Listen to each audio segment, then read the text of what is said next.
Nominate అయిన వెంటనే Avinash power use చేసుకొని బయటపడ్డాడు. అంటే నామినేషన్స్కి భయపడ్డావా? లేదు, నేను సేమ్ బస్లో ఈ క్వశ్చన్ అడిగారు. ఒకవేళ నేను యూజ్ చేసుకోకపోతే కూడా నువ్వు ఇదే క్వశ్చన్ అడుగుతున్నావు, ఓవర్ కాన్ఫిడెన్స్ అని ఎందుకు యూజ్ చేసుకోలేదు అంటే ఉంటావని నమ్మకం నీకు ఎట్లా అనిపించింది? బిగ్ బాస్ క్లియర్గా నీకు ఆ పవర్ ఇచ్చారు, పవర్ ఇచ్చినప్పుడు వాడుకోవాలి, వాడుకోకుండా నువ్వు వాడుకోకపోవడం వల్ల ఈరోజు బయటకు వచ్చావు అని ఇదే ఇంటర్వ్యూలో ఇదే క్వశ్చన్ అడుగుతావు. వాడుకున్నా కూడా ఇదే క్వశ్చన్ అడిగావు. వాడుకున్నావు అంటే భయపడ్డావు అని అడిగావు, వాడుకోకపోతే ఎందుకు వాడుకోలేదు ఓవర్ కాన్ఫిడెన్స్ అని ఇదే క్వశ్చన్ అడుగుతున్నావు. కాబట్టి వాడుకోవడం అనేది కామన్. నాకు ఆ క్షణం అక్కడ అనిపించింది, నేను వాడేశాను. అంటే ఒకరికి ఒక అవకాశం వచ్చినప్పుడు దాన్ని మనం యూటిలైజ్ చేసుకోవాలి. అది మంచో చెడో తెలియదు, ఆ క్షణం నాకు అనిపించింది, అది చేశాను. దాని నామినేషన్కి భయపడ్డాం అనేది చాలా మంది అనుకున్నారు. అనుకునే వాళ్ళకి నా సమాధానం ఇది. మిమ్మల్ని మీ కామెడీని బుల్లింగ్ అని చెప్పి గౌతమ్ అనడం జరిగింది, అది కరెక్టా? రాంగ్. అసలు నేను ఎప్పుడు ఎవరిని నేను బుల్లింగ్ చేయలేదు. ఫస్ట్ ఆఫ్ ఆల్ నాకు బుల్లింగ్ మీనింగ్ బుల్లింగ్ అంటే ఏంటి బ్రో అంటే, బుల్లింగ్ అంటే నేను బుల్లు సంథింగ్ ఈ బుల్లు ఉంటుంది కదా, దానికి సంబంధించి నేను అలా అన్నానేమో అని ఫస్ట్ ఫీల్ అయ్యాను. తేజ అని అడిగారు, అదే తేజ బుల్లింగ్ అంటే ఏంటరా అంటే సో అండ్ సో ఇది దీని అర్థం అని అంటే, నేను అలా చేయలేదురా బాబు, మనం చేసి అలాంటి చేస్తే గిట్ట జనాలు నన్ను ఈ 10 సంవత్సరాల నుంచి ఇంత ఎంకరేజ్ చేయరు. నా కామెడీ ఏంటో ప్రేక్షకులకు తెలుసు.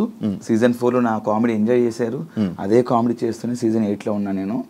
నాకు ఆ బుల్లింగ్ చేసే అవసరం నాకు లేదు. ఫస్ట్ ఆఫ్ ఆల్ నేను చేయలేదు కాబట్టి రోజు అంతా ఫైట్ చేశాను నేను. ఈ సిచ్యువేషన్ జరిగాక లోపల నువ్వు కామెడీ తీసుకోపోతే షోసే రాకు, లేకపోతే ఈ కొన్ని మాటలు గౌతమ్ని అనడం జరిగింది, అది కరెక్టా? అంటే బేసిక్గా బిగ్ బాస్ అనేది ఒక ఎంటర్టైన్మెంట్ షో బ్రో. ఎంటర్టైన్మెంట్ అనేది అంతమంది మీతో ఉన్న 14 మంది 15 మంది ఎంతమంది అవుతున్నారో వాళ్ళు తీసుకుంటున్నారు కామెడీని, నువ్వు ఒక్కడి తీసుకోవట్లేదు. అంటే దానికి ముందు నువ్వు ఎంజాయ్ చేసావు. పర్టికులర్ నీకు ఏదైతే నచ్చదో అని, నీకైతే ఇది నీకు నచ్చదని చెప్పాడు కదా, అది మాకు తెలియదు.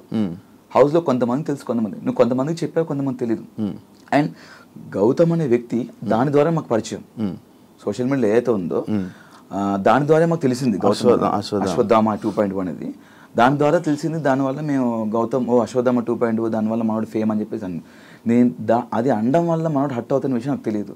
ఒకరు హట్ అవుతారంటే నేను అది చేయను. నాది ఆ కామెడీ కాదు. ఫస్ట్ ఆఫ్ ఆల్ నేను డబుల్ మీనింగ్ చేయలేదే, బూతులు మాట్లాడలేదు, బూత్ కామెడీ చేయలేదు. ఏదైతుందో అశ్వత్థామ అనేది ఒక మంచి పదము, దాన్ని ఒకరు ట్రోల్ చేసిన విషయం, దానివల్ల నెగిటివిటీ అయింది అనే విషయం నాకు తెలియదు. అది అలా అనడం వల్ల అతను హట్ అవుతాడంటే అనేవాడిని కాదు, నాకు తెలియక చేసింది అది.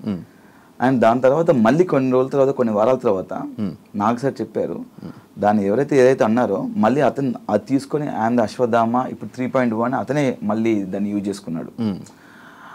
అంటే నేను ఏమంటున్నా అంటే నాకు తెలియక జరిగింది. అది తెలియక జరిగిందని అక్కడ నేను వెళ్ళి క్షమాపణ కూడా చెప్పాను. సారీ గౌతమ్, నాకు తెలియదు నువ్వు దీన్ని హట్ అవుతావు అని, నేను ఇంత సెన్సిటివ్ అని నాకు తెలియదు, తెలిసి అనేవాడిని కాదని చెప్పాను. దాని పర్టికులర్ అంత మైక్ ఇస్తే నన్ను బ్యాడ్ చేయడానికి, నెగిటివ్ చేయడానికి చేసినట్టే ఆ క్షణం అనిపించింది. నాకే కాదు, హౌస్ మొత్తం అనిపించింది. హౌస్ అందరూ స్టాండ్ తీసుకున్నారు.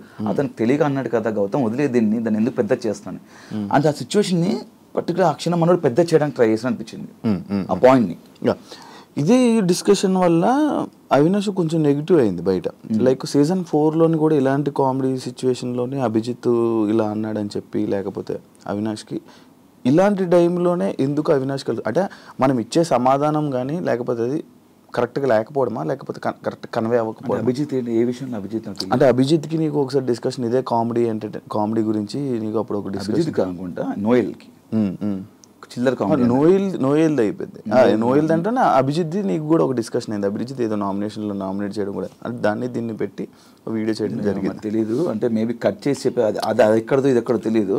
మేబీ దానికి వేరే కట్ చేసి పెట్టిండొచ్చు. నాకు కామెడీకి సంబంధించింది నోయల్కి నాకు చిల్లర కామెడీ అన్నాడు.